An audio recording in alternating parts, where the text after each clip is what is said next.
Assalamualaikum warahmatullahi taala wabarakatuh. Salam bahagia, salam pencerahan untuk teman-teman yang berkesempatan bersama dengan saya pada malam ini. Apa khabar saudara Abu Samah? Jangan lupa like and share. Itu saja yang harapan saya, saudara Syah Ibrahim. Begitu juga saudara Alif Yamim. Kabari, waras. Saudara Abdul, saudara Mustafa Ilyas, saudara Zamari LC. Begitu juga Puan Siti Teja. Apa khabar Puan? Saudara Abu Samah, waalaikumsalam. Saudara Ibrahim Cik Muda, doa saya anda sihat walafiat. Begitu juga saudara Abdul Rahman, saudara Rafsam Cleaning, buat cleaning services gamaknya tu ya. Saudara Muhammad Hashim, Muhammad Din dari Kemayan, Pahang. Saudara Syukur Jamil, apa khabar anda semua? Doa saya agar anda sentiasa walafiat.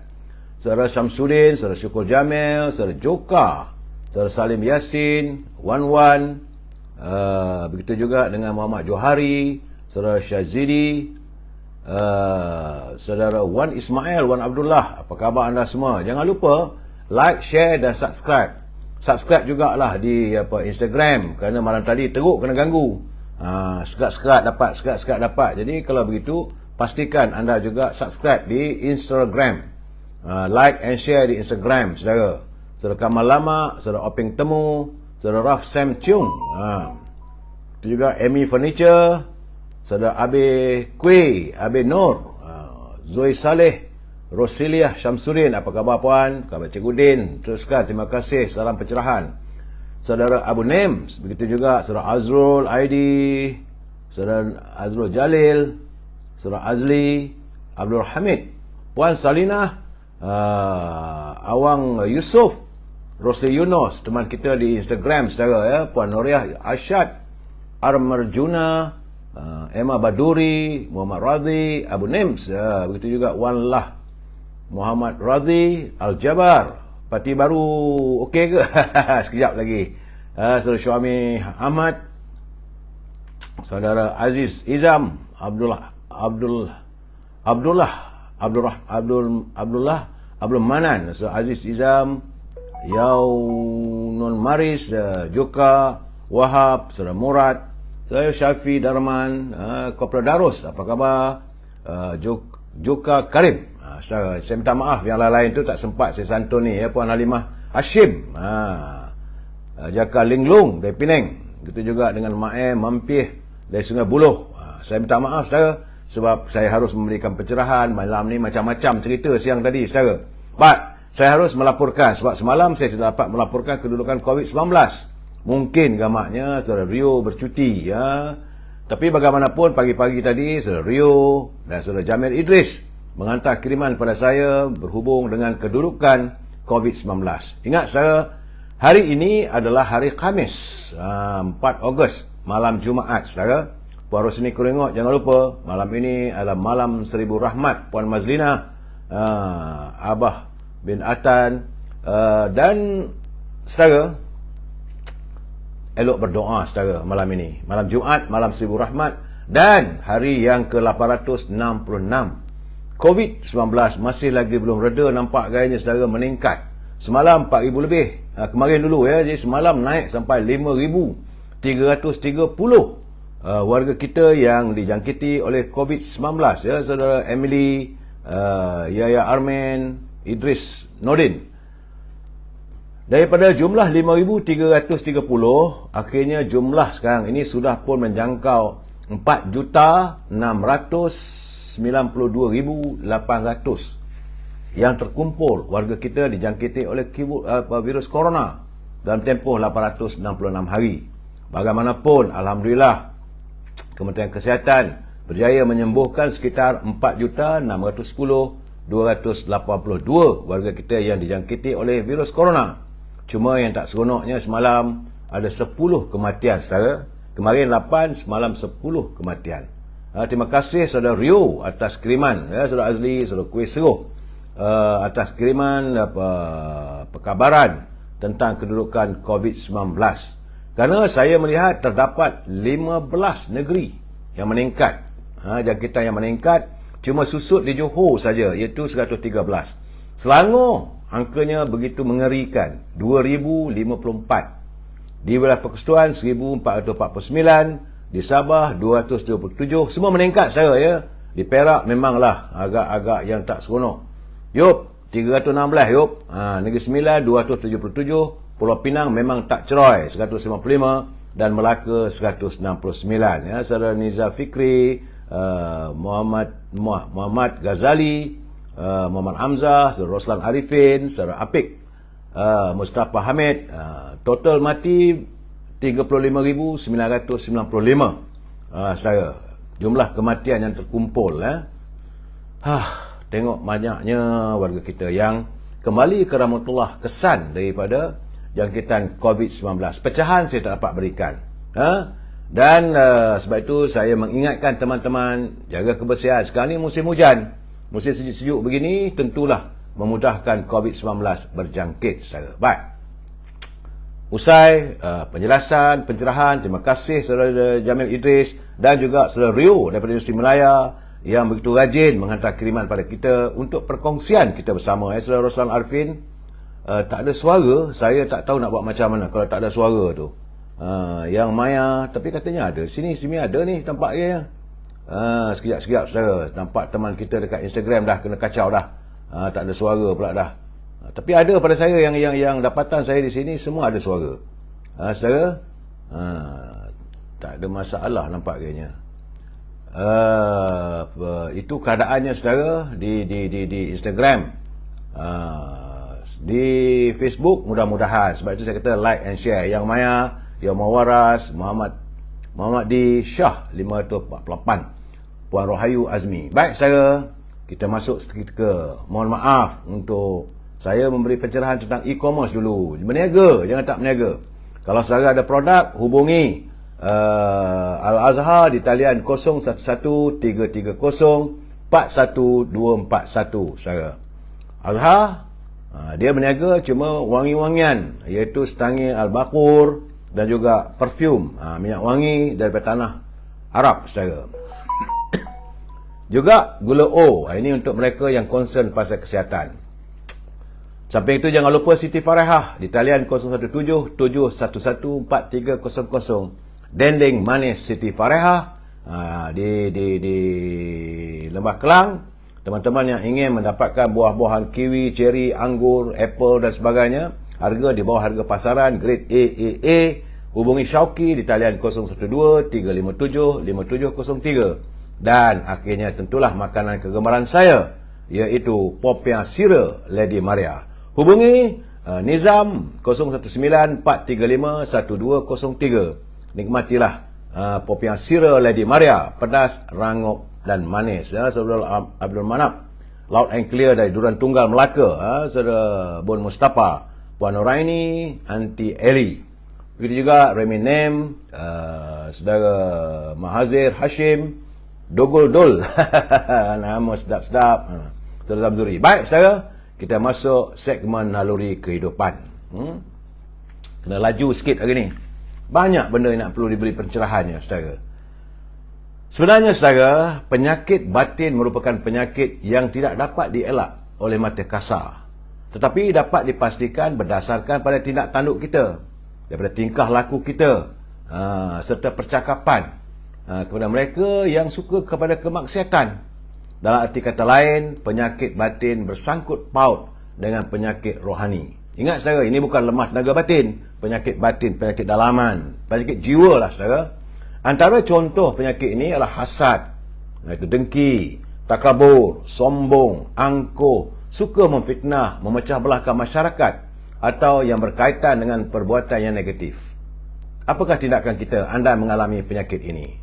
Jadi mereka yang menderita penyakit ini selalunya tidak ambil peduli kerana menganggap ia bukan penyakit kronik yang harus diubati, walaupun tidak memudaratkan anggota fizikal, tetapi lama-kelamaan ia akan memberi kesan kepada rohani jiwa kita jika tidak diubati. Akhirnya jadilah penyakit jiwa. Penyakit jiwa tu orang gila lah saudara. Bagaimanapun perlu diingatkan, apabila sampai masanya saudara, apabila waktunya tiba kita menghadap ilahi, penyakit fizikal akan kita tinggalkan di dunia ini, tetapi penyakit batin yang mendap di hati akan kita bawa bersama. Jadi sekiranya kita tidak bertaubat semasa hayat, ia pasti akan memberi kesan jangka panjang ketika di akhirat kelak. Dan ketika itulah kita akan merasakan kita sebagai insan yang terlalu rugi di sisi Allah, saudara. Itu saja tentang ini naluri kehidupan kita, dan kita masuk segmen Mutiara Kata. Mutiara Kata ni saya ucapkan terima kasih pada Cikgu Ibil dan teman-teman yang menghantar kiriman untuk perkongsian kita bersama. Naluri kehidupan adalah jaluran kehidupan kita yang sebaik mungkin. Saudara Mat Zulkifli, waalaikumsalam. Terima kasih. Saudara Syam Haji Nawawi, Saudara Syam Haji Nawawi, Saudara On Ismail, Sajid Piut, Razali Jamran, Rosli Misah, Saudara Mak Rodhi Syakawi. Saya cubalah sambil-sambil saya ambil pencerahan tu, mana sempat saya santun. Jangan marah, saudara. Coca-Cola Moh, mana dia? Selalu tak sebut nama dia bising. Saudara Arifin Ismail, Syarifah Hafifah, Kamruzaman Repan, Kamarudin Repan.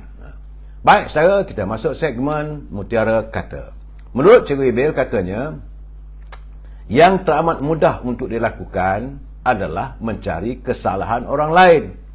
Tetapi amat sulit sebenarnya untuk mengakui kesilapan ataupun kesalahan diri sendiri. Ingat saudara, Saudara Zul Mashal, Syabi, Syuhaidi Noh, Hashim Atan. Ingat saudara, kita mudah untuk mencari kesalahan orang, kelemahan orang. Tapi kelemahan diri kita, kesilapan kita, itu yang sukar. Jadi harus kita beristighfar selalu, sebab kita insan yang tidak lari dan melakukan kesilapan demi kesilapan. Tiap-tiap insan di dunia ini, saudara, tidak lari dari melakukan kesilapan. Sebab itulah kita harus sewajarnya saling ingat mengingati antara satu sama lain. Bukan nak tunjuk pandai, tetapi untuk sama-sama kita saling tegur menegur dan ingat mengingati. Islam menggalakkan supaya kita sentiasa bersaling erti dan juga saling ingat mengingati. Saudara, baik. Sebab itu saya mengingatkan kepimpinan negara jangan berbelanja tanpa had. Bimbang kita, negara akan muflis.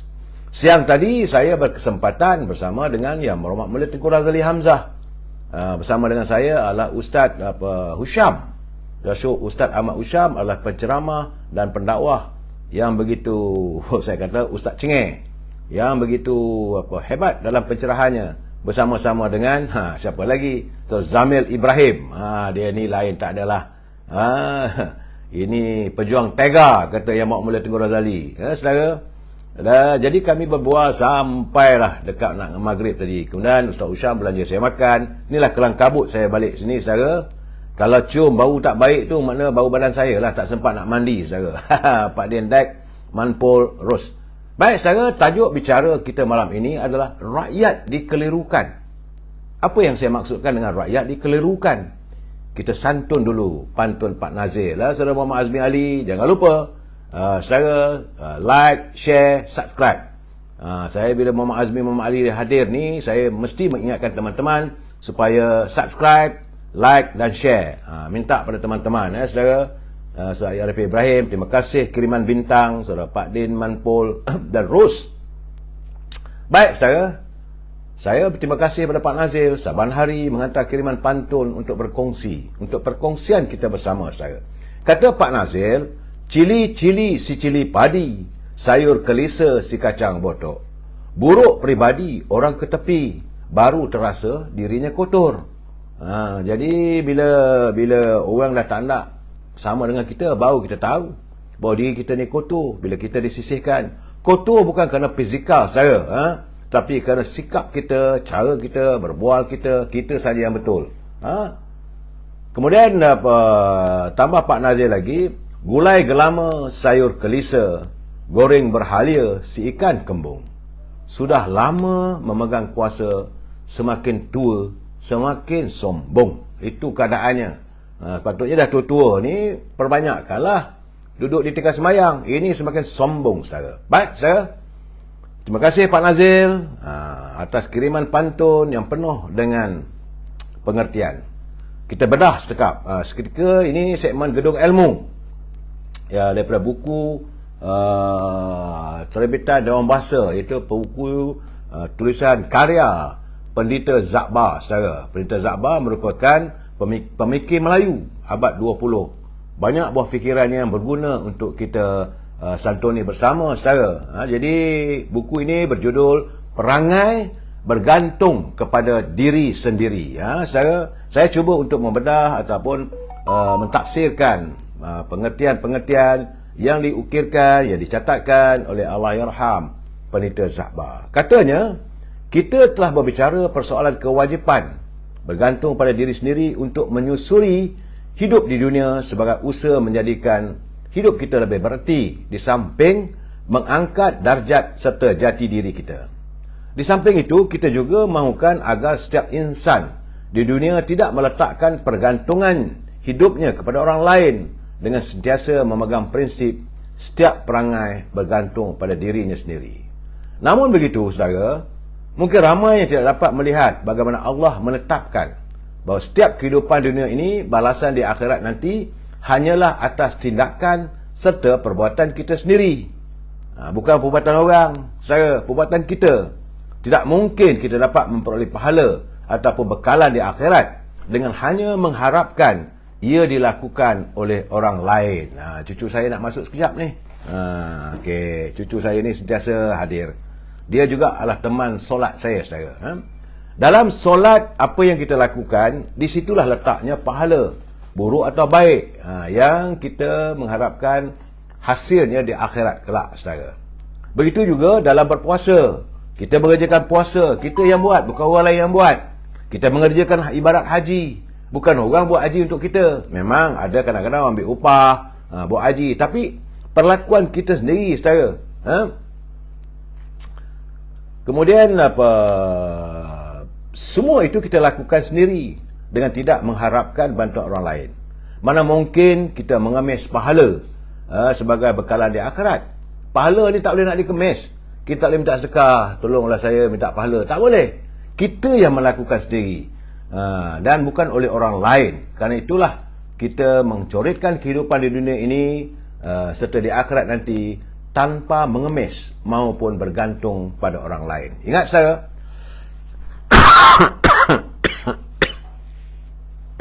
ini adalah pemikiran Zakbar yang menyatakan bahawa apapun yang berlaku pada diri kita, sukses atau tak sukses, berjaya ataupun tak berjaya dalam hidup ini, sama ada di dunia maupun di akhirat, bergantung pada diri kita sendiri. Saudara, kita sambung lagi malam besok. Saudara, terima kasih Tersi Johan Zakbar yang menghantar buku, mengirimkan buku sebut kepada saya untuk perkongsian kita bersama, saudara. Saudara, saya mesti mengingatkan. Jadi teman-teman bertanya kenapa saya bercakap tiap malam. Saya kena bercakap. Kalau tidak, saya in trouble. Ya, bagi mereka yang menyunting semula live saya ini dan dimasukkan dalam channel YouTube ke atau mana-mana channel sekalipun, semua itu adalah tanggungjawab anda. Saya tidak bertanggungjawab. Begitu juga dengan coretan ataupun kiriman kata-kata yang anda ukirkan dalam Facebook saya ini juga adalah tanggungjawab anda seandai ia melanggar ketetapan oleh Kementerian Komunikasi. Sebab ada cara, ada dia punya undang-undangnya. Jangan melanggar undang-undang, saudara. Tuan On Ismail, salam. Terima kasih kerana setiap malam memberi pencerahan yang berguna kepada rakyat untuk perkesan bersama. Alhamdulillah. Doakan semoga saya sekeluarga terus sihat sejahtera. Terima kasih, Saudara On Ismail. Baik, saudara. Ingat ya, ini adalah pencerahan politik. Tidak lebih dan tidak kurang. Matlamat semata-mata adalah untuk memberi informasi. Itu saja, saudara. Tidak dibayar, tidak perlu dibayar. Saudara, ingat itu. Saya buat percuma. Saya merasakan kalau saya tak dapat live malam tu, rasa rugi sangat-sangat. Kalau tidak dapat bersama dengan teman-teman yang begitu setia bersama dengan saya. Tapi prinsip kita, saudara, kita mesti bersetuju untuk tidak bersetuju. Itu asas prinsipnya, saudara. Dan jika saudara nak mengiring apa-apa, hantarlah kiriman asalkan saudara menggunakan bahasa-bahasa yang harmonis, kerana kita adalah warga cinta damai. Ya, Saudara Jaafar Osman, Coca-Cola, Moh. Apa hal pula tu? Jangan bergaduh. Saya minta anda jangan bergaduh. Ya betul, Puan Hamidah. Yunus Saad, Saudara Rahmat Abu, Zul FZ, Ros Diwan. Saya, hari ini cuaca masih lagi sejuk. Siang tadi panas. Tiba-tiba petang, hujan. Warga kota di Kuala Lumpur, saya nasihatkan anda, sediakan payung sebelum hujan.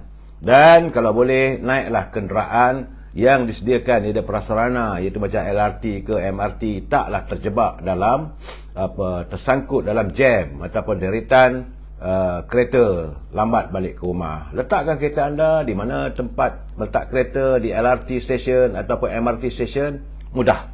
Sebab saya tengok tadi di Kuala Lumpur tadi berderit-derit, macet kata orang Indonesia, jam, traffic jam, saudara.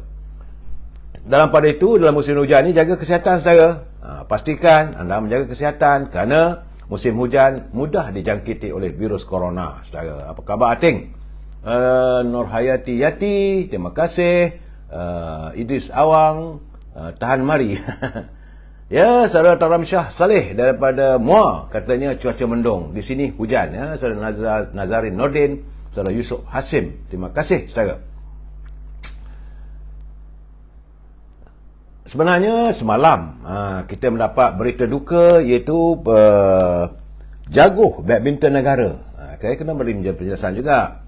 Jangan saya lupa, ni sezaman dengan saya. Saya adalah antara peminat sukan badminton, iaitu legenda badminton negara yang menjuarai Piala Thomas tahun 1967, iaitu Datuk Eng Boon Bee, telah pun meninggal dunia pada usia 84 tahun di Hospital Ipoh pada jam 4 petang semalam. Beliau meninggalkan balu Tong Yip Ching, usia 85 tahun, yang juga bekas pemain badminton, dan anak perempuan bernama Gillian. Dia berasal dari Ipoh. Dan jangan lupa, kita ni orang yang berjasa kena ingat, saudara, mendiang adalah jaguh badminton dengan kemasyhurannya pada tahun 1998. Boon Bee mewakili era emas badminton negara daripada tahun 1960-an dan 70-an, serta menyinar dalam acara lelaki dan bergu campuran. Mendiang memenangi 17 pingat emas dalam pelbagai kejuaraan utama. Mendiang Boon Bee berpasangan dengan Tan Yi Khan. Untuk itu merupakan acara penting waktu itu, saudara. Penuh dengan debaran kita. Piala akhir, iaitu Piala Thomas, menumbangkan juara negara Indonesia waktu itu, saudara, di Jakarta, bukan di sini. Jadi bersama Yekan, mendiang turut menguasai pentas antarabangsa sekitar 1960-an dengan muncul sebagai juara All England. Badminton ni, saudara, kalau dapat jadi juara All England itu adalah kemuncak segala-galanya, saudara. Pada tahun 1965 dan 66, Boon Bee kemudiannya bergandengan dengan mendiang Datuk Punch Gunalan untuk menangi gelaran All England tahun 1971. Ingat, saudara, harimau mati meninggalkan belang, manusia mati meninggalkan nama. Saudara, walaupun dia bukan seagama dengan kita, tetapi dia pernah berjasa dan berbakti pada negara kita.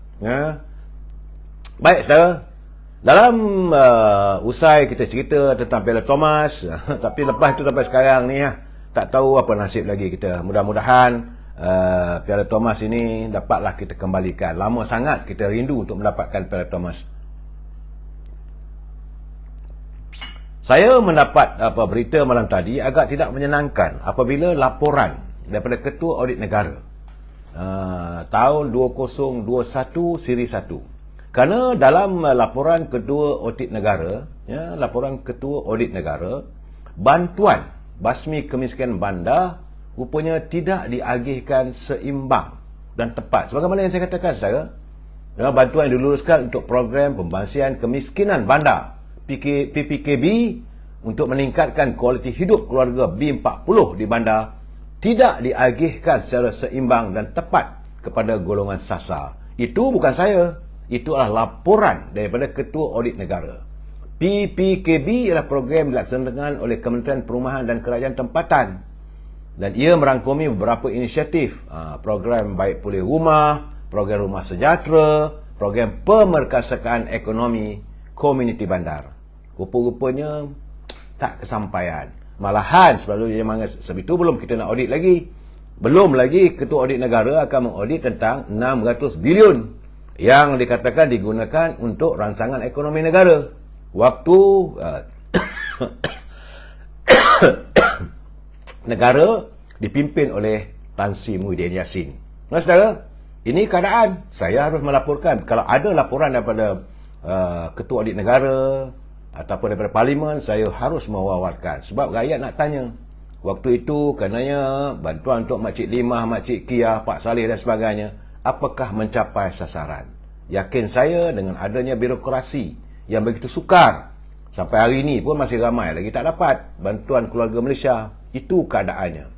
Kerana menurut Ketua Audit Negara, agensi pelaksana, ya, kementerian-kementerian di bawah Kementerian Perumahan Tempatan, ya, berbagai agensi-agensi kemasyarakatan, gagal melaksanakan kerja baik pulih yang diluluskan pada 113 peserta bagi program baik pulih rumah, selain baki peruntukan untuk 2016 berjumlah 1.8 juta diserah balik oleh KPKT kepada Kementerian Kewangan kerana tidak dapat dibelanjakan. Jadi analisis audit juga mendapati seramai 2,193 peserta yang diluluskan bantuan adalah peserta yang menetap di luar bandar, bukan dalam bandar. Itu tak sampai ke sasarannya. Kita harapkan agar agensi-agensi yang diamanahkan oleh negara laksanakan tugas dengan baik. Itu bab bandar. Saya juga agak terharu dan sedih bila mendapati di Kudat, Sabah. Hairan saya. 60 tahun lebih dah negara merdeka. Saban malam dulu saya bercakap. Hari ini jadi lagi. Iaitu di Kudat, Sabah, jambatan gantung yang telah dihanyutkan oleh banjir pada tahun lalu masih lagi tidak diperbaiki, menyebabkan 30 orang murid dari kampung Mangkabusu di Pitas, dalam kawasan Kudat di Sabah, terpaksa berorang-alik menggunakan sebuah sampan kecil untuk menyeberangi sungai Bengkoka hanya untuk ke sekolah. Saya sedih, saudara. Anak-anak kecil nak pergi ke sekolah menimba ilmu, jambatan dah dihanyutkan oleh air, tidak diperbaiki. Bila masyarakat, warga tempatan minta perbaiki, wakil rakyat kata tak sesuai, tak ada bajet dan sebagainya. Akhirnya anak-anak ini naik sampan, saudara, tak ada life jacket. Bayangkan jika berlaku sesuatu. Kita berdoakan mudah-mudahan tidak berlaku sesuatu bencana terhadap mereka. Anak-anak kecil ini adalah merupakan benih wirabangsa masa akan datang. Mereka menimba ilmu tapi terpaksa. 2-3 malam lepas saya kata terpaksa berjalan sampai 3 jam sehari nak ke sekolah. Hari ini di pelajar sebutlah dari Sekolah Kebangsaan Mandurian di Pitas. Saya harap, duhai wakil rakyat, ahli Dewan Undangan Negeri, ahli Parlimen Kudat, dengarlah. Rakyat susah jambatan, bukan duit kamu. Pergilah ke pejabat pejabat daerah, minta vote ataupun peruntukan, segeralah. Jabatan bukan mahal mana pun. Jangan sampai anak-anak kita nanti ada yang karam, tak dapat pergi sekolah. Kalau hujan, sekarang ni musim hujan. Saya sedih, saudara, melihat anak bangsa kita begitu sukar. Setelah 6 tahun merdeka, 60 tahun kita merdeka, masih lagi mereka menjalani kehidupan untuk ke sekolah sebagaimana yang pernah saya alami. Sebab itu saya amat terkesan. Saya ke sekolah naik basikal 20 km. Pergi 20 km balik. Lalu dekat jalan estate. Alhamdulillah hari ini tak ada dah. Sebab jalan dah cantik. Ada pula jalan potong. Ada jambatan disediakan. Bagaimana di Pitas, Sabah? Kalau rakyat marah, tak menyokong anda marah pada rakyat. Sebenarnya rakyat jadi bosan. Anda masih lagi bercakap soal jawatan. Tetapi waktu ada kuasa, waktu anda dilantik sebagai ahli parlimen, anda jadi ahli Dewan Undangan Negeri, kenapa tak diperjuangkan? Bukan susah mana pun, tak susah. Ini keadaannya. Saya haraplah dalam keadaan begini, pimpinan Datuk Bong Mokhtar hantar anak buah pergi ke Kudat, kawasan Pitas, siasat. Kalau betul, selesaikan. Bukan susah mana pun nak buat jambatan. Bagi saya lah, sekitar 3-4 bulan siap. Ingat, saudara, mereka adalah benih-benih bangsa yang satu ketika nanti mereka akan mengisi tempat yang kita ada hari ini, saudara. Lain sebenarnya saya cepat marah saya bila tengok begini. Saya melihat kalau rakyat dinafikan segala kemudahan, saya cepat marah. Sebab kita dah memerintah dengan sendiri. Negara merdeka. Bukan tak ada hasil. Bukan bankrupt. Jangan berbelanja bukan-bukan. Sebulan gaji untuk wakil rakyat siap untuk satu jambatan. Itu keadaannya. Terima kasihlah saudara kalau saya faham maksud saya. Saudara Mamio dia kata peruntukan masuk poket sendiri. Ini saya tak maaf lah, kadang-kadang rasa nak mencarut pada, tapi saya cubalah untuk menjaga tertibnya sebab kita warga Cinta Damai. Saya harus menegur saudara. Sebab bagi saya lah, jangan sesekali rakyat dipermainkan. Dan ini ada pula semalam cerita masalah anak-anak ke sekolah di sawah lain, tapi di kejadian berlaku di lapangan terbang. Dah berbalah pula antara pegawai ataupun jabatan immigration dengan ketua pengarah perkhidmatan awam. Ada katanya ada salah faham. Katanya pegawai immigration tidak menghormati dia. Kata pegawai immigration tu bahawa mereka juga mengeluarkan kata-kata yang kesat. Akhirnya sekarang ini berbalah dua jabatan yang penting. Itu satu jabatan yang menyelia kaki tangan kerajaan, satu jabatan lagi jabatan immigration di bawah Kementerian Dalam Negeri. Jadi dalam keadaan begini, kenapa harus wujud suasana sebegitu? Saya mengharapkan agar ini label ini kena KSN jawab. Menteri kena campur tangan. Tak boleh berlepas tangan begitu saja. Tak bolehlah dengan mengeluarkan kenyataan nak siasat. Ini bukan masanya. Saya dengar Datuk Hamzah Zainuddin dia kata bahawa beliau mengarahkan supaya disiasat insiden. Kononnya ada pegawai immigration ditengking di lapangan terbang antarabangsa di KLIA. Sejauh mana benar tak benar, kita ada CCTV, ada orang, ada wakil, dan kalau boleh sudah-sudahlah bermaaf-maafalah. Sekarang masalah sekarang ni kesatuan pekerja-pekerja immigration sudah pun menuntut supaya diselesaikan persoalan ini. Dia minta supaya ketua pengarah ini didesak supaya mohon maaf kepada pegawai immigration. Saya hairan lah, sama-sama jabatan lah, sama-sama mentadbir jabatan kerajaan boleh berbalah sama sendiri. Ini benda tidak baik. Bila dah tular dalam media sosial kan susah. Bagi saya mengharapkan siapa yang bersalah minta maaf. Sallu ala Nabi, selesai. Jangan nak tunjuk kita ada kuasa. Jangan nak tunjuk aku lebih besar daripada kamu. Kalau pegawai immigration itu bersalah, maafkan dia. Kalau anda sendiri bersalah, mohon maaf. Tidak hilang bisa ular yang menyusul di bawah akar. Jangan nak tunjuk bahawa aku benar. Saya tengok ada kenyataan daripada KKPA, ada kenyataan daripada immigration. Saya kata ini tak sudah ni.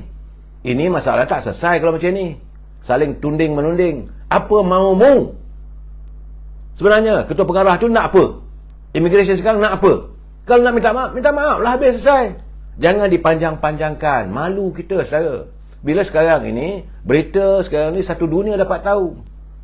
Bila disiarkan dalam media sosial, saya haraplah pegawai kerajaan yang memegang jawatan besar cukup-cukuplah, jangan tunjuk, jangan kita berlagak. Dan kaki tangan kerajaan juga laksanakanlah tugas dengan baik, berbudi bahasalah. Kita warga Cinta Damai saya harap sangat-sangatlah.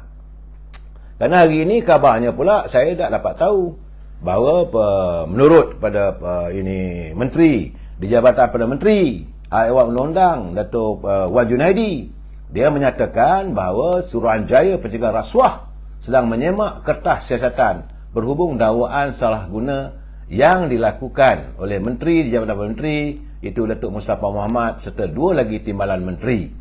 Secara ini kenyataan ini dibuat oleh Datuk Sri Zahid sewaktu menjawab persoalan di mahkamah. Dia kata bahawa SPRM akan menyiasat. Kita mengharapkan kalau benar benda itu berlaku, no one is above the law.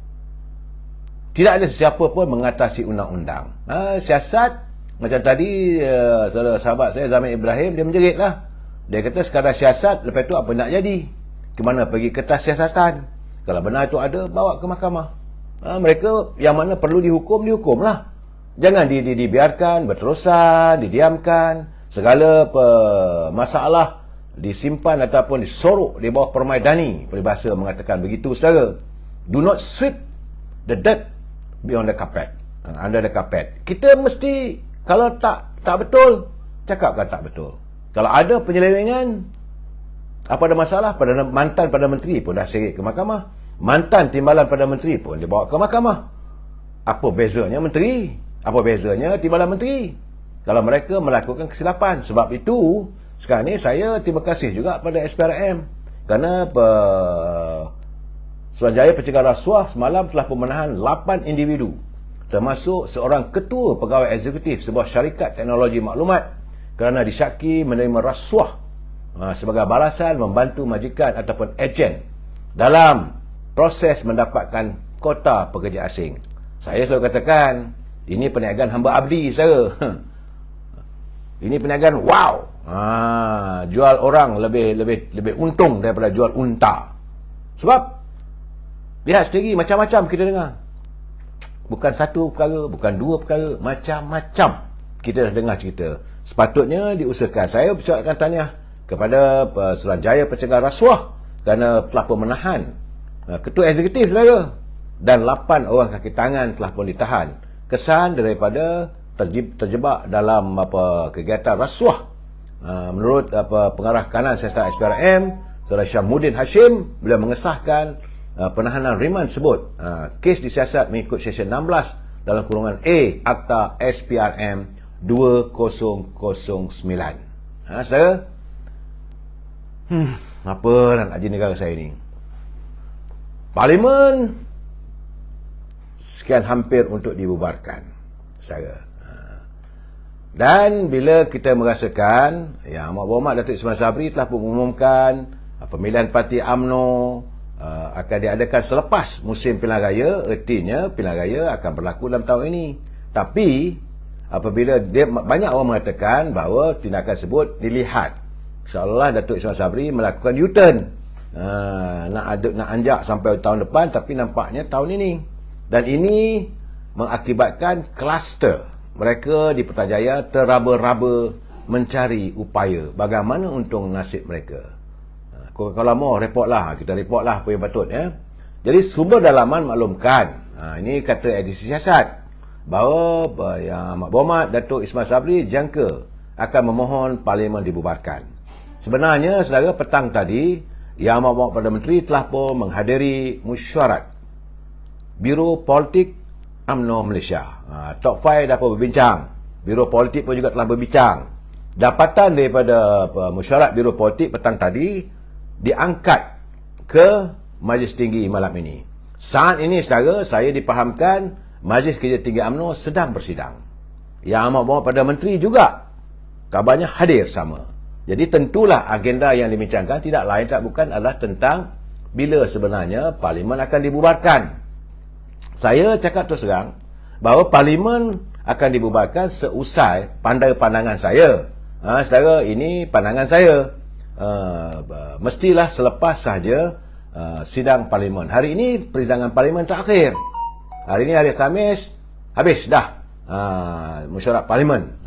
Persidangan Parlimen berakhir siang tadi. Baru-baru ini pun Dewan Undangan Negeri Selangor, Datuk Amiruddin pun dah mula mengucapkan kenyataan minta maaf kepada ahli-ahli Dewan Negeri kerana katanya besar kemungkinan akan ada orang baru. Mungkin ada yang kekal, mungkin tiada yang kekal. Jadi kalau yang akan meninggalkan kerusi Dewan Undangan Negeri tidak akan berjumpa lagi, beliau mohon maaf. Dan seandainya beliau tidak lagi jadi Menteri Besar pun beliau minta maaf. Artinya pilihan raya is around the corner. Malam ini Yang Amat Berhormat Perdana Menteri hadir. Parlimen sudah berakhir. Cuma menantikan persidangan Dewan Negara untuk meluluskan beberapa pindaan akta, terutama sekali akta anti lompat parti. Usai saja anti lompat parti ini diluluskan, keyakinan saya besar kemungkinan Parlimen akan dibubarkan. Ada teman bertanya dengan saya, apakah besar kemungkinan bajet akan dibentangkan? Saya kata kalau nak bentang bajet, kena panggil mesyuarat persidangan Parlimen lagi. Saya rasa tak mungkin. dan tidak ada keperluan. Bagaimana kata Presiden UMNO, Datuk Seri Zahid? Dia kata waktu kita pilihan raya di Johor, kita dah bentang bajet pun tidak jadi isu pun. Bukanlah keutamaan. Bajet ini selalunya dibentangkan bulan 10 ataupun bulan 11 untuk tahun depan. Kalau bajet tak diluluskan, tak adalah gaji kakitangan kerajaan. Jadi sepatutnya bajet ini akan dibentangkan besar kemungkinan oleh kerajaan yang baru. Baik, saudara. Bila bercakap soal kerajaan yang baru, saya berbual juga lagi dengan Yang Berhormat Tengku Razali tadi, bersama dengan Ustaz Ahmad Usham, bersama dengan Saudara Zamir Ibrahim. Kami berbicara tentang bagaimana kedudukan politik hari ini. Memang kami akhirnya bersetuju bahawa besar kemungkinan pilihan raya kali ini, kalau UMNO tidak bersungguh-sungguh, warga akar umbi tidak bergerak, tidak benar-benar komited untuk memenangkan calon-calon daripada UMNO Barisan Nasional, besar kemungkinan tiada parti yang majoriti yang mampu untuk membentuk kerajaan. Itu dapatan saya. Dan Yang Berhormat Tengku Razali pun bersetuju. Saudara Zamir pun dia kata dia dengar pumpang-pumpang, begitulah lebih kurang. Suka tak suka, kalaulah kita masih lagi leka, masih lagi bercakap besar, UMNO menang besar, UMNO menang 2/3, 2/3, 2/3, akhirnya tinggal kaki 3. Satu kaki pun patah, terterap habis. Ini keadaan, saudara. Saya mengharapkan agar warga UMNO di peringkat akar umbi bekerja sebaik mungkin, saudara.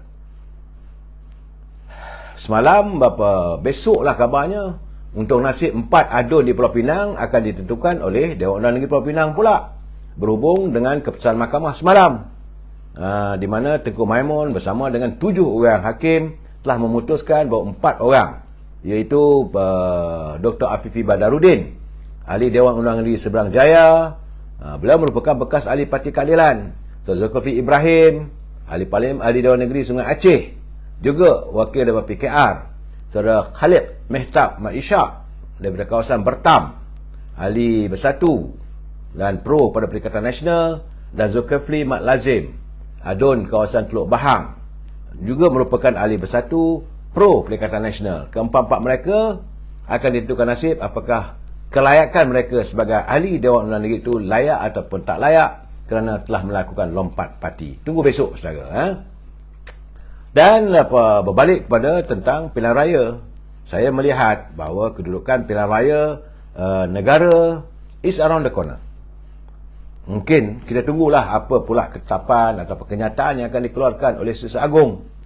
Kita kena tunggulah sebagai ahli parti, tunggu kenyataan resmi dari Setiausaha Agung UMNO Malaysia, Datuk Ahmad Maslan. Jangan pula dengar hearsay ataupun ini kata begitu, mesyuarat kata begini. Tak boleh. Yang resmi saja, saudara. Sangat-sangat hari ini, sekarang ni, saudara, banyak kabar angin, banyak berita yang diolah untuk menyedapkan hati mereka. Kalau mereka merasakan mereka bersama dengan UMNO, keluarlah kenyataan bahawa begitu, begini, hebatnya UMNO. Kalau bersama dengan Parti Keadilan, mengatakan bahawa mesyuarat mahu tadi begitu-begitu, hebatnya PKR.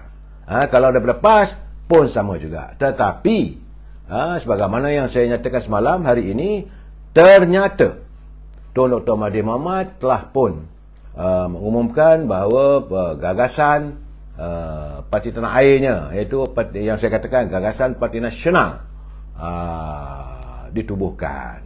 Dan hari ini beliau menyatakan bahawa parti tersebut, gagasan mereka, kumpulan terdiri daripada Parti Putra, Parti Pejuang, Indian Muslim dan beberapa parti lain lagi termasuk NGO. Bahawa dalam sidang akhbar tadi, Dr. Mahathir mengatakan bahawa mereka akan meletakkan sejumlah 120 orang calon untuk bertanding di semua kawasan-kawasan majoriti Melayu. Matlamatnya untuk penyatuan Melayu. Masuk bertanding kawasan Melayu, maka berpecah belah lagi lah Melayu. Cuma saya bila sebut begitu saya senyum. Saya senyum, saudara. Kalau benda-benda begitu saya senyum saja. Sebab saya kata Dr. Mahathir ni pernah jadi Perdana Menteri. Tentulah dia tahu macam mana cara pentadbiran negara. Apakah gagasan yang beliau wujudkan hari ini berdaftar dengan Suruhanjaya pilihan raya? Kalau tak ada, maka calon yang mereka turunkan adalah menjadi sebagai calon bebas. Tidak boleh dikatakan mewakili parti gagasan. Kita UMNO Barisan Nasional telah pun memang sekian lama berdaftar dengan Suruhanjaya Pilihan Raya. Parti Pakatan Harapan saya tak tahu apakah berdaftar. Begitu juga dengan Perikatan Nasional. Walaupun parti tersebut telah pun berdaftar secara rasmi dengan Jabatan Pendaftaran Negara ROS, tapi mereka sewajarnya berdaftar juga dengan Suruhanjaya Pilihan Raya. Barulah boleh dalam kad undi nanti, sesiapa yang mewakili UMNO Barisan Nasional, maka dia sebelah kiri itu lambang Barisan Nasional. Tak ada colour pun. Sebab itu kata calon, kata pimpinan lebay-lebay ni kata tak ada nak tukar warna itu, warna biru ke warna hijau. Tak ada colour. Kertas undi hitam putih menggambarkan calon mana. Kalau anda daripada Parti Keadilan lah pilihan raya lepas. Daripada UMNO Barisan Nasional, maka BN. Daripada Parti PAS, gambarnya bulan. Kalau tidak, wallahu a'lam bisawab. Saya tak tahu. Saya rasa besar kemungkinan bercempera ni pilihan raya akan datang ni. Dr. Mahathir kata 120 nak bertanding. Atas tiket parti apa? Mungkin atas tiket parti Indian Muslim. Memang ada berdaftar. Tapi apakah parti itu berdaftar dengan Suruhanjaya Pilihan Raya? Kalau nak jadikan gagasan. Itu gambaran saya. Saya bercakap terus terang benda ini supaya kita jangan mudah dipercaturkan oleh mereka sewenang-wenangnya. Hari ini tak tahulah apa yang akan dibincangkan, yang sedang dibincangkan. Dan katanya sepatutnya petang tadi Datuk Hamzah Zainuddin bertemu dengan Perdana Menteri. Ini satu hal lagi, nak menuntut apa yang dijanjikan. Bagi saya tak payah nak tuntut lah. Tak perlu tuntutan pun. Saya tak perlu tuntutan. Kerana sekarang ini Pilihan Raya is around the corner. Nak lantik di mana Perdana Menteri, buat apa? Saya hairan nak berjumpa dengan Perdana Menteri, nak tuntut. Apa yang kamu nak tuntut? Daripada Datuk Seri Ismail Sabri, kononnya ada perjanjian. Perjanjian dari segi perjanjian persefahaman. MOU dah habis. Sebab itu Datuk Seri Anwar Ibrahim dia kata kalau boleh apa yang termatrai tu okeylah, tentang tamat untuk pilihan raya dah selesai dah. Lepas dah 31 Julai. Tapi yang lain tu minta dilaksanakanlah. Tak tahulah apa yang termatrai dalam perjanjian itu, saudara. Begitu juga dengan Saudara Hamzah Zainuddin. Tuntutan, jawatan. Nak buat jawatan apa lagi? Kalau Parlimen dah nak dibubar. Saya tak tahu. Saudara Zainal Abu, BN menang PRU. Kita mengharapkan Barisan Nasional menang. Tetapi kalau bawah peringkat akar umbi, duk lena je. Duk cakap sedap je lah. Kita bukan nak cakap sedap. Memang saya tahu kehadiran Dr. Mahathir pun kali ini, saya berkeyakinan dia datang walaupun dengan gerombolan berapa buah parti pun, atas nama Dr. Mahathir, saya berkeyakinan calon-calon akan hilang wang pertaruhan. Saudara jangan lupalah, saya sebab itu saya selalu, bukanlah sekadar perbincangan, teman-teman mengatakan pilihan raya PRU 14 dulu, UMNO ditumbangkan kerana Dr. Mahathir memimpin gagasan Pakatan Harapan lah, guna lambang Parti Keadilan. Maka kekuatan Dr. Mahathir lah menumbangkan UMNO. Saya kata bukan. Waktu itu dengan serangan terhadap UMNO Barisan Nasional, serangan terhadap pimpinan UMNO yang berlarutan selama tak silap saya 3-4 tahun. Diserang dan akhirnya mereka memilih bergabung di bawah Parti Keadilan. Memang keadilan waktu itu cukup kuat, saudara. Saya dah bercakap kerana Parti Keadilan didukung oleh pengundi-pengundi bukan Melayu. Itu yang saya katakan, sedar dirilah.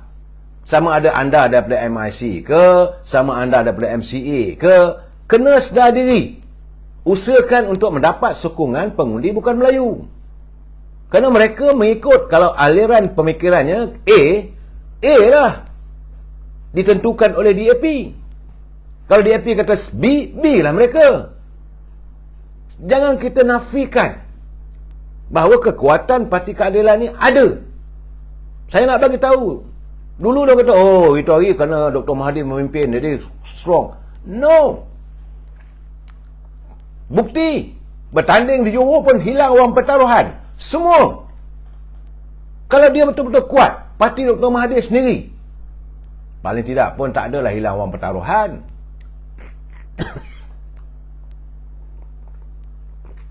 Malahan seandainya Parti Pribumi Bersatu ataupun Perikatan Nasional bergabung sekali dengan Dr. Mahathir di bawah angkatan gabungan apa semua, ruyuk habis. Sebab pilihan raya yang lepas, pilihan raya negeri Johor di kawasan Tan Sri Muhyiddin sendiri di Pagoh, ruyuk habis. Bagaimana mengatakan ada kekuatan? Saya dah bercakap, Parti Pribumi Bersatu ini ia kuat, ia dihormati, ia kukuh selagi Tan Sri Muhyiddin menjadi Perdana Menteri. Apabila sahaja Tan Sri Muhyiddin tidak lagi menjadi Perdana Menteri, sokongan itu sudah hilang. Ini realiti. Tak payah nak bermimpi. Memanglah teman-teman dari PBM marah dengan saya. Orang yang tidak mahu berpijak di bumi nyata selalunya tidak akan bersetuju dan marah kat saya. Sebab saya bercakap yang realiti. Berbicaralah anda sesuatu yang benar. Bukan hanya menghantar pandangan yang memihak pada anda. Saya bercakap UMNO pun dalam keadaan sekarang ini dalam full of big question. Penuh dengan 1000 tanda tanya. Mampukah UMNO memenangi 120 kursi? Yang kita nak bercakap tutut datang dari mana? Saya dah bagi gambaran. 222 kursi.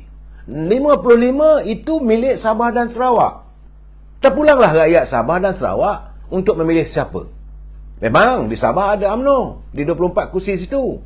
Terpulanglah pada Datuk Seri Bong Mokhtar untuk memastikan calon-calon yang diturunkan mewakili UMNO itu memenangi pilihan raya. Pun tidak 24 kursi saudara. Besar kemungkinan akan bertanding di 18 kursi parlimen. 6 lagi kena bedak-bedak juga, PBRS lah. Jadi parti-parti komponen pun ada juga. Dan jangan kita write off mereka secara total. Ini angan-angan Mak Jenin. Saya tak bersetuju kalau kita nak bercakap soal angan-angan Mak Jenin. Oh, kita boleh menang 2/3. Nyatakan secara data. Big data, the most important yang kita nak tengok. Sebab itu bila saya tengok MIC dia tuntut 9 kursi parlimen. Memanglah itu kawasan lama mereka. Kursi-kursi yang mereka tanding adalah Sungai Siput. Itu dulu tempat Datuk Seri Samir Belu. Tapi hari ini diwakili oleh Parti Keadilan. Begitu juga dengan Sungai Buloh. Dulu Kamaran Nadan daripada MIC. Tapi hari ini diwakili oleh calon daripada Parti Keadilan. Itu di Hulu Selangor, Kamaran Nadan. Kemudian di Sungai Buloh, MIC bertandinglah di Kapar. Wakil di Kapar Datuk Abdullah Sani juga daripada Parti Keadilan. Kota Raja, itu kawasan yang dulu biasa ditandingi oleh MIC, yang hari ini diwakili oleh Mak Sabu daripada Amanah. Kemudian Port Dickson dulu adalah Sotinathan. Pernah naik Presiden MIC, bertanding di situ, menang dulu. Kemudian era Parti Keadilan. Hari ini Datuk Seri Anwar Ibrahim di Port Dickson. Kemudian di Segamat, Presiden mereka bertumbang di situ. Jadi nak bertanding lah, bagi saya tak apalah, bayarlah mereka bertanding. Tetapi bagaimana untuk mengembeling? Malahan dapatan saya, warga di Segamat, mereka mau kalau boleh biarlah calon Melayu. Begitu juga di Sungai Siput. Datuk Zulkifli sudah meminta kalau boleh nak menang kena turunkan calon daripada UMNO. Lama sangat dah kawasan di Sungai Siput itu dimenangi oleh calon MIC yang terpaksa dipikul oleh warga UMNO. Ini gambaran saudara. Saya bercakap terus terang. Jadi kita harus berlapang dada, duduk fikir untuk nasib kita. Tetapi untuk di Semenanjung ini nak dapat 2/3 saudara, sekurang-kurang 160 kursi. Barulah 2/3 atau 148. 148. Sekarang ni daripada 222 tolak 55. Tinggal 167. Yang nak berebut antara UMNO, PAS, Amanah dan Keadilan.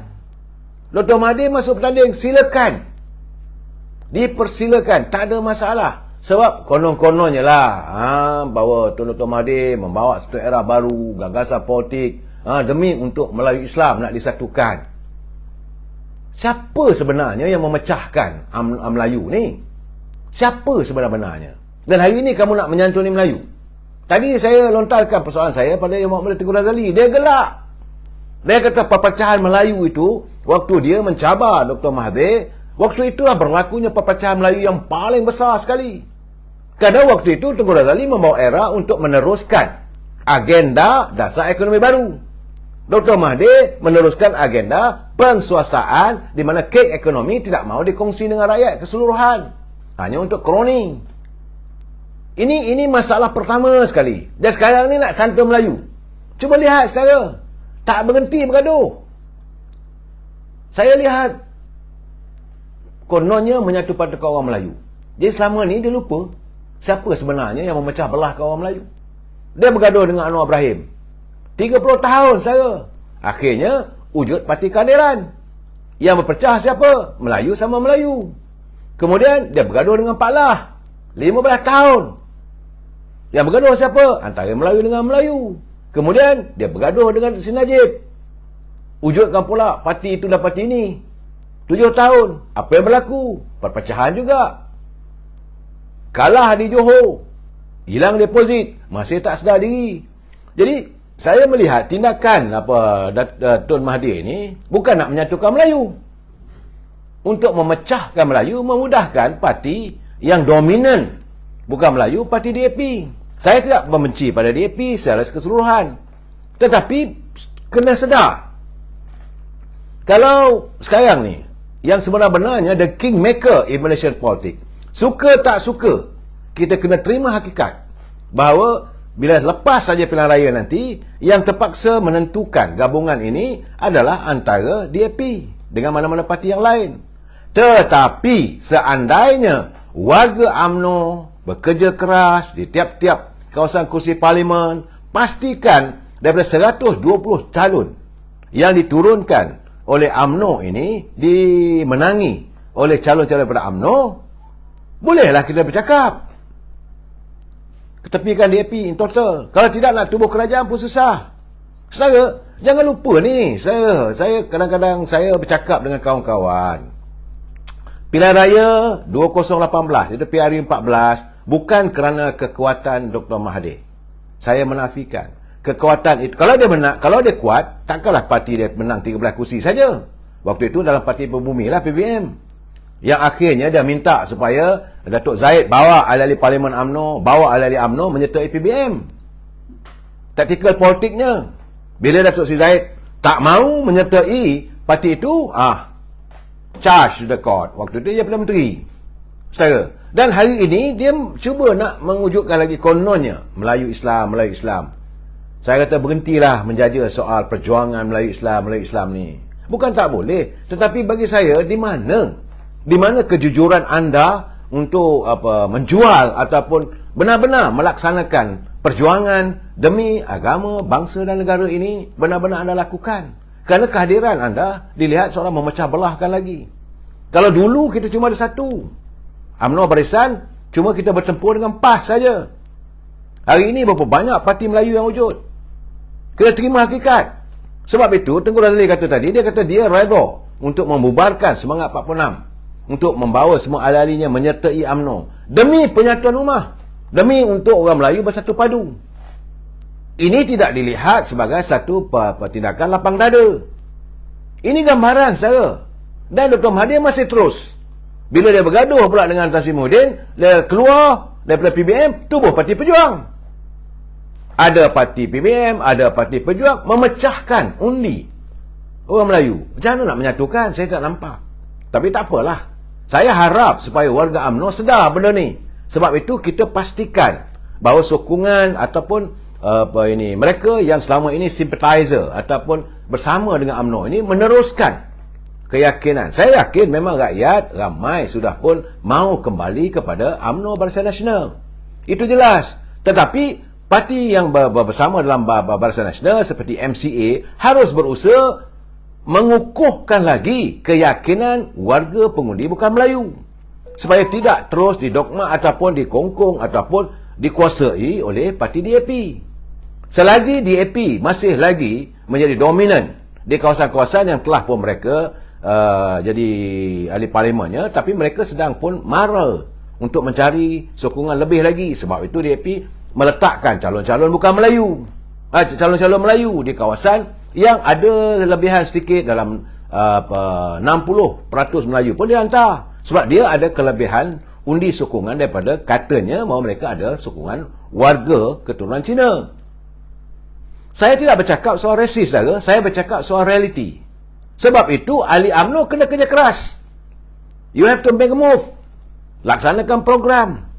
Dan saya berharap agar Presiden UMNO segera mengenal pasti calon-calon. Mana mereka yang dah tua, tak payahlah dah. Sudah dah. Yang dah bergelar menteri ke apa, berlapang dada lah. Berilah muka-muka baru yang akan diturunkan oleh UMNO. Kita bukan nak menongkat langit. Tapi masih lagi aku nak jadi wakil rakyat. Ini masalahnya. Akhirnya parti kita terjebak dengan masalah besar. Saudara kena ingat, kita dah biasa kalah. Jangan kita kalah dan terus kalah lagi. Kita boleh menang dengan syarat turun ke gelanggang, seng-seng lengan betul-betul, bukan bergaduh. Yakinkan setiap rakyat bertemu sebanyak mungkin dengan warga bangsa kita. Jelaskan perjuangan kita dari rakyat untuk rakyat. Apa yang dilakukan Tuan Mahathir tidak bukan adalah untuk memecahkan undi Melayu supaya bukan Melayu menguasai. Ini satu benda yang amat bahaya dalam sebuah negara majoritinya warga bangsa Melayu. Kita jangan bercakap soal rasis. Bukan rasis, saudara. Tetapi kita kena sedar diri. Saudara Alia dulu kata PAS gunakan Islam, sekarang TUN guna. Ini masalahnya, saudara Pak Alias. Dulu dia kata PAS ni gunakan Islam. Tasimuddin pula kata PAS ini parti ajaran sesat. Tapi kerana politik, mereka sanggup bergabung. Ini yang buat saya mual. Sebab itu, yakinlah saudara harus duduk yang mana tinggal di kawasan-kawasan parlimen, di mana majoritinya masih lagi Melayu, susun gerak kerja, dapatkan big data yang saya ada. Takkan saya nak bagi ke anda. Nanti saya bagi tak betul data tu. Bagaimana pola-pola pengundi, dan paling penting di Selangor. Sebab itu saya mengharapkan pimpinan UMNO Selangor ini benar-benar melaksanakan impian dan harapan UMNO. Jangan mewujudkan persepsi yang salah. Kerana pengundi-pengundi yang tinggal di Selangor, mereka juga akan pulang ke desa-desa, ke kawasan kampung halaman mereka untuk mengundi jika mereka mendaftar di sana. Mereka akan membawa segala suara-suara di tengah kota raya ini ke desa. Bukan zaman sekarang ni daripada desa bawa ke kota. Politik hari ini adalah dari kota kosmopolitan membawa pergi ke kawasan desa pedalaman. Mereka ini akan menjaja. Inilah gambarannya. Mereka akan mempengaruhi. Cukup-cukuplah kita dah mengalami kesilapan masa silam.